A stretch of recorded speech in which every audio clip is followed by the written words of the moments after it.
दोस्तों, आज हम आपको एक ऐसा रहस्य बताने जा रहे हैं जिसे सुनकर आप चौंक जाएंगे, हैरान रह जाएंगे। जिसे सुनकर एक तरफ आपको यह विश्वास दृढ़ होगा कि भगवान तो सचमुच एक है, और वहीं दूसरी तरफ हम सबको बांटने वाली विभिन्न धर्मों की रूढ़िवादी आपसी दीवार भी आपको परत दर परत उखड़ती और गिरती नजर आएगी। उस सच्चे भगवान के लिए देशों की सीमाएं कोई मायने नहीं रखती। हम सब जीव उस परमपिता के बच्चे हैं तथा हमारे कल्याण के लिए वह परमात्मा जगह जगह अलग अलग रूपों में प्रकट होकर हमें सत्य ज्ञान बतलाता है, हमें जागरूक करता है। कबीर जी अपनी वाणी में कहते हैं कि बल्ख व विलायत तक हम ही धारे भेख। कबीर परमात्मा जी कहते हैं, हम मोहम्मद को सतलोक ले गयो, इच्छा रूपी वहां न रहियो। उल्ट मोहम्मद महल पठाया, गुज बीरज एक कलमा लाया। रोजा बंग नमाज दई रे, बिस्मिल की नहीं बात कही रे। मोहम्मद जी को भी कबीर परमात्मा 2 बार मिले थे। इसी विषय पर आज हम एक रहस्य उद्घाटन करने जा रहे हैं। अल खिद्र एक ऐसा महान महापुरुष जिसका जिक्र उल्लेख बहुत सी धार्मिक किताबों में मिलता है। एक ऐसा महान महापुरुष जो सर्वोच्च ज्ञान युक्त माना जाता है। अल खिद्र ही वह महापुरुष हैं जिससे ज्ञान समझने के लिए खुद अल्लाह कह रहा है। अब जाने सविस्तार प्रसंग कुछ इस तरह है कि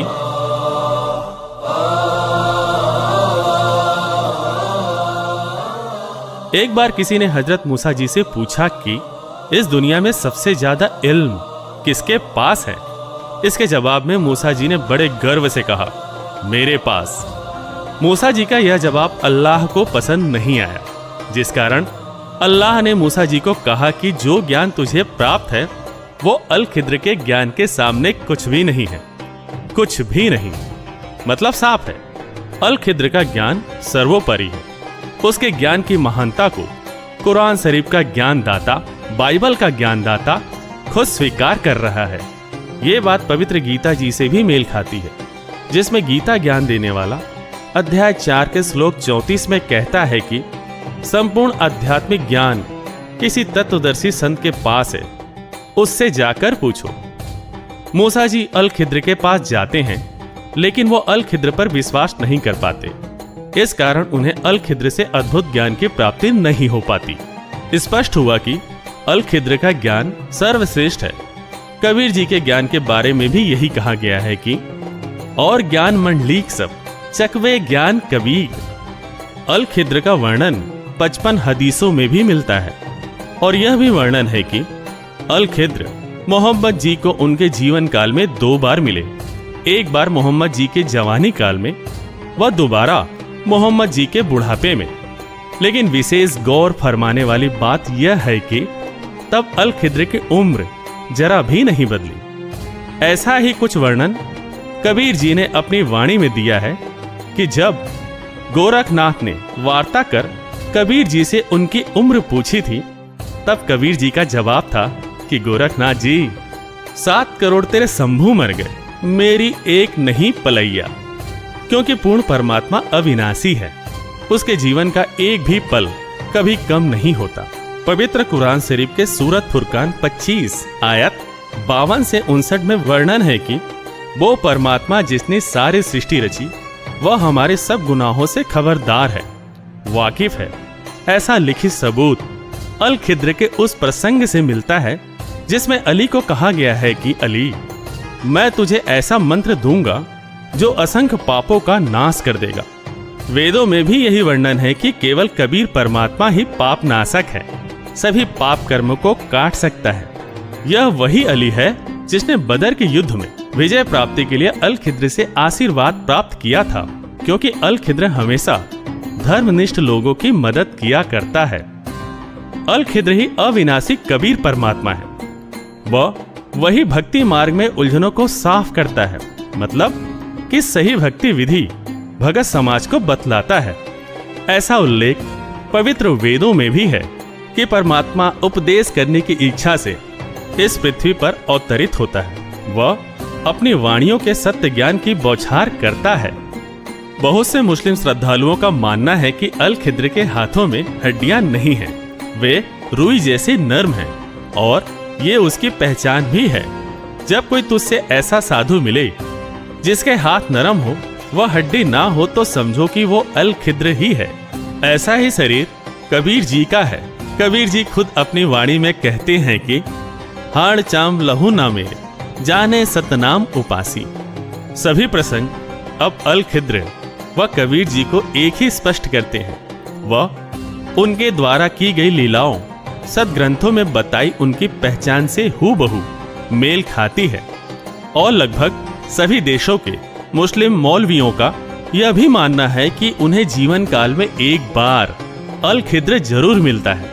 वास्तव में कबीर जी देश काल की भिन्नता के कारण अलग अलग रूपों में महापुरुषों के उद्धार के लिए दिन में 100 बार अपने सत्य लोक से चलकर यहाँ पृथ्वी लोक पर आते हैं। जैसा गरीबदास जी अपनी वाणी में कहते हैं कि गरीब उन्नत कोटि अवतार है, नो चितवे बुद्धि नाश, खाली खेले खलक में 6 ऋतु 12 मास। मतलब कि पूर्ण परमात्मा यहाँ हर समय किसी न किसी रूप में अपनी लीला कर रहे होते हैं। परमात्मा अल खिद्र या यूं कहे कि कबीर जी भक्ति चाहने वाली आत्माओं को रास्ता दिखलाते हैं व उनकी उलझन दूर करते हैं। ये परमात्मा के विधान में शामिल है। इसी क्रम में वो बहुत से महापुरुषों को मिले, जैसे कबीर रूप में नानक देव जी को, धर्मदास जी को, मलुकदास जी को, गरीबदास जी को और घीसा दास जी को।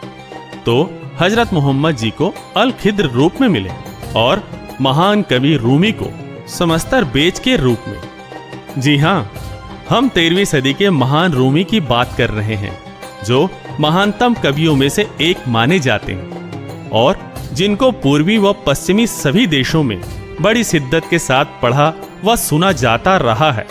उनको भी पूर्ण परमात्मा अल खिद्र या यूं कहे कि कबीर जी समस्तर बेच के नाम से मिले थे। वह उनको सर्वोच्च आध्यात्मिक ज्ञान से रूबरू करवाया था, जिससे प्रभावित होकर कवि रूमी ने भी एक ग्रंथ प्रसिद्ध मसनवी की रचना की, जिसमें उन्होंने अपने गुरु समस्तर बेच की महिमा का अद्भुत वर्णन किया है।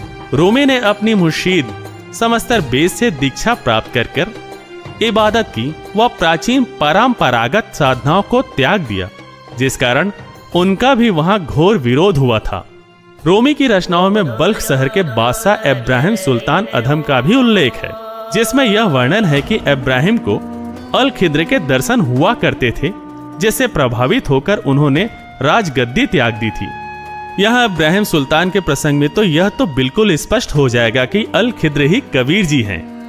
संत गरीबदास जी, जिनको कबीर परमेश्वर जी मिले थे, उन्होंने भी अपनी वाणियों में इब्राहिम सुल्तान अधम जी का उल्लेख किया है और बताया उनको कबीर जी मिले थे।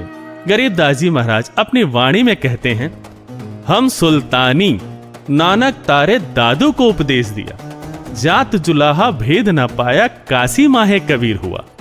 वास्तव में जिस महापुरुष की रूमी ने अल खिद्र समस्तर बेच के नाम से महिमा गाई है, उसी की संत गरीबदास जी ने भी कबीर नाम से महिमा गाई है, क्योंकि है तो दोनों एक ही।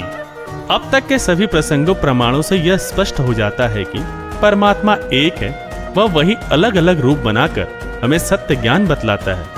वो कभी अल खिद्र बनकर हमें मानव जीवन के मूल उद्देश्य से परिचित करवाता है और कभी कबीर रूप में हमें अपने वास्तविक घर की राह बताने के लिए घूमता फिरता है।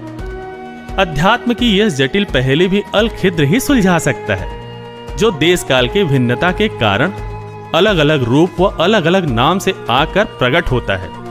आज वही अल खिद्र कबीर परमात्मा भारतवर्ष की धरा मंडल पर संत रामपाल जी के रूप में अवतरित है, जिसके ज्ञान का कोई सानी नहीं, कोई टक्कर नहीं, जिन पर कुरान शरीफ के सूरत फुरकान 25 के आयत 52 से 59, तो वही पवित्र गीता जी के अध्याय 4 के श्लोक 34 भी पूरी तरह से फिट होते हैं कि यही वो बाखबर संत हैं, तत्वदर्शी संत हैं। इनके पास ही अद्भुत अजेय ज्ञान है, जिसके आधार पर इन्होंने विश्व के सभी धर्म गुरुओं को निरुत्तर किया हुआ है, और इनके पास ही वो अद्भुत ज्ञान है जिसे प्राप्त करने में हजरत मूसा जी भी असफल रहे।